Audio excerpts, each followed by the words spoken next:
సాధిస్తున్నామని కృష్ణా జిల్లా వైసీపీ మహిళా అధ్యక్షురాలు కైలే జ్ఞానమణి ఒక ప్రకటనలో తెలిపారు. కృష్ణా జిల్లాలో వైసీపీ ఎమ్మెల్యే అభ్యర్థులుగా పోటీ చేసిన 7 స్థానాల్లో ఎమ్మెల్యే అభ్యర్థులు ఎంపీ అభ్యర్థితో సహా విజయం సాధిస్తున్నామని, కృష్ణా జిల్లాలో వైసీపీ క్లీన్ చిట్ చేయబోతోందని కృష్ణా జిల్లా వైసీపీ మహిళా అధ్యక్షురాలు కైలే జ్ఞానమణి అన్నారు.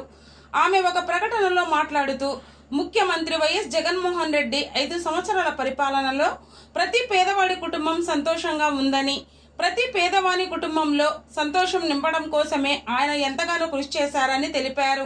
2024 సార్వత్రిక ఎన్నికల్లో పెత్తందారులకు పేదలకు మధ్య యుద్ధం జరిగిందని, పెత్తందారులపై పేదలు విజయం సాధించబోతున్నారని, పేదల ప్రభుత్వం వైసీపీ పార్టీ అని మరోసారి నిరూపణ జరగబోతోందని ఆమె అన్నారు. కృష్ణా జిల్లాలో 7 ఎమ్మెల్యేలను, 1 ఎంపీని ప్రజలు గెలిపించబోతున్నారని తెలిపారు.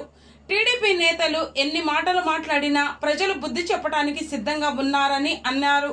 వైసీపీ ఎమ్మెల్యే అభ్యర్థులకు, ఎంపీ అభ్యర్థికి శుభాకాంక్షలు తెలిపారు. జూన్ 4వ తేదీన ఆంధ్రప్రదేశ్లో పేద ప్రజలు పండుగ చేసుకోబోతున్నారని ఆమె తెలిపారు.